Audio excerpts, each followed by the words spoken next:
So we're at episode 5. I think 5. That's where we're at. Okay, so let's start. So, I want to add a side note that when the trans comes in and the formers comes on the other side, it's transformers. So you've got the autobots who transform, and the other ones who are the formers. So some might argue that it is about transformation in order to form. Together they form the transformers. Who knows about the unity and the dance? Oh, there's a unity and dance in this cartoon. So this cartoon is really beautiful, and this is one of the reasons why I love Transformers. There was a lot of revelatory things. Maybe this is not as funny. So Autobots, they might be two-parters, because I might ramble for that long. This is that good. Decepticon formers. By now, people know the Decepticons. So like the people are like, the Decepticons are here. Oh, we know exactly which ones you are, and it's like, okay. Starscream is their leader because Megatron has been booted through this tunnel thing into Cybertron that is like in Japan. You know, because it's so far away. We talked about that in the previous videos about how I argue that they're in Cybertron and they're on Earth and like it's so far away, but it's like it took you like half a minute to get from there to there. Really? And there was fighting between, so I don't know. Look it up. Decepticon Wreckers are Brawl and Cliff Jumper. They show up and they are like fighting, you know what I mean? And then Optimus, of course, he's there with them. And then Soundwave takes control. Oh yeah, Starscream loses and then Soundwave says retreat. So you notice there's something. I love Soundwave, by the way. Soundwave is the most amazing character in history. I'm gonna go ahead and say that. He just listens, and then he actually manipulates things. You'll realize that. And in fan fiction, a lot of people realize who really is the villain in this whole thing. Soundwave. Soundwave is the villain. True villain. But that's a whole different. Okay. So then he does this whole like weird dance, and he gets booted like Team Rocket style, and it's like okay. And then you're introduced to Blue Streak and Prowl, and they're brothers. So there's this whole genre of like the airplanes look like each other, the cars look like each other. So there's brothers. There's element of brotherhood happening here. They look like angels. They've got wings. They've got like the car doors open up this way, so they've got wings. So there's something there. They're mostly white. One of them is mostly white. One of them is blue, and he's a cop, pretty much a cop car. And the other one is like similar make, but he's just a regular car, and it's blue. Maybe he could be a detective. I don't know.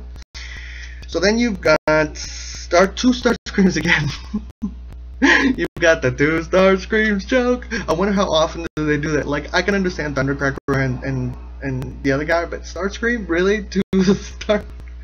Haven't we gotten used to this particular character by now? Don't we know that this one gets colored this way? Then we go into Cybertron and Megatron. Megatron is in Cybertron, and with Shockwave because he's up there, and he's like, then he contacts Starscream, and it's like, hey Starscream, you totally like, I'm sorry, you suck at being a leader. You know, you got your like butt handed to you. So they talk about the antimatter. And did the spaceships lose weight? Did they go on like a diet that I didn't know about because they're sleeker? They were drawn sleeker. So then Megatron goes, in 5 billion astroseconds, I'm gonna be there. I'm gonna take control of the whole situation. So that okay. So 5 billion astroseconds. If that were like in 5 billion years, I'm gonna be down there. I'm gonna whoop your ass, Starscream. You better get ready. And Starscream's like, okay. But no, it's 10 seconds. No. Okay, Megatron's here now. So then you've got Megatron, and then you start realizing the true power of Laserbeak and Rumble. This is a bird with lasers. A bird with lasers. That's like beautiful. There's a whole reference in The Simpsons. Release the hounds with the bees in their mouths. And I think it's a Transformers reference. Then you got Rumble, who's got the little pound thingies, and then we'll talk about Ravage later. And Frenzy, I'm not quite sure about Frenzy, but that's a whole different thing. Then you got this is what makes this episode really beautiful. you got a guy in a wheelchair being introduced, and then the Autobot pulls out its own ramp, and then he comes out, and he's like, oh my gosh. And then they talk about this guy. His name is Chip. And they're getting into this base, so they type in the code 295. Take that into consideration, okay? Remember that, 295, which, if you add together, is 7. Well, it's 16. And then you've got 7. Numerical 7. It comes to 7. So, then you've got Reflector, which is really amazing. It's 3 robots that combine into a camera. It's really freaking awesome. And then Chip is the only VIP. He's like the VIP of that place. And he's like, wow. You know, and then Bumblebee flirts with Chip. Gets a little gay.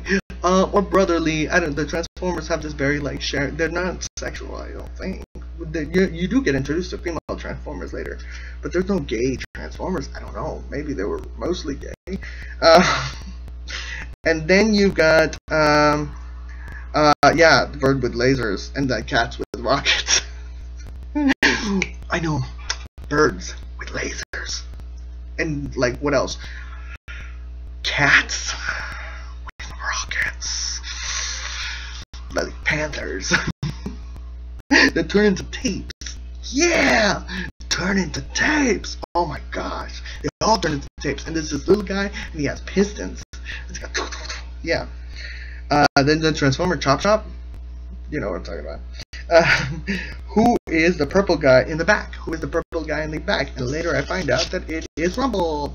But when they get to the base, the Decepticons are coming to the base to get the Chip guy. They type in the code 492. So I don't think they typed in the exact same code, because I was like, oh no, they didn't. Oh, and why did they let the scientists go? Like, why didn't you take why did you have to go? If you knew Soundwave could take the information, why didn't you just take it from that guy? Why did you have to go find the guy in the wheelchair? Which you shouldn't have. So and the side story is that one of the robots, their battle computer is down, and so the Chip guy takes control. He's like, oh, get a reload of this, and he's like basically controlling him, and he's fighting, and he's like totally winning against the Starscream and all his other guys, and it's cool. So the whole team, and then he's typing in codes. Something to think about. Typing in codes. Human after.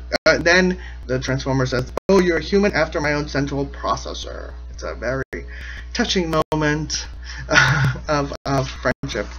And then I like how Soundwave has these long, like, words that he uses in order to summon Ravage. He goes, Ravage, like Ravage of something go, like it's I forget, but it's a big word. But I was like, why can't you just say Ravage, cat get stuff? You know, like cat go get it.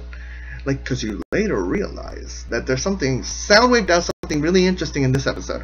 Then memorized. Oh, the whole, yeah. And then he took it from his brain. First of all, Soundwave can take your memories. That's crazy. And then he has an army inside of him. That is nuts. Okay. Then, Chip for ransom. They're holding Chip for ransom because they caught him. And then the transform for action. That's what Optimus says, because he's like, okay, we gotta plan this out because we can't just go in there. And then they send out Mirage and Hound. Now Mirage can mind control, because there's this point where Rumble is standing up and he's like, what? Who's saying that? And can he throw his voice? I'm not quite sure. Is it because he's invisible? I'm assuming that, but it could be another. Soundwave is energy. I mean, Soundwave can literally, like, and transmit. They're all energy, but I mean, he's like a total master of this energy. That's pretty intense. Cubes are full at maximum, and then I guess they transform them with antimatter. And then it's an illusion. Mirages reveals. There's a whole fight. They save Chip. And how long is that corridor? They're like going down a corridor. It's like, we're gonna go and get out of here. And it's like, and the corridor is pretty long. And on the way back, I think it might be longer. And then Chip is in the safe.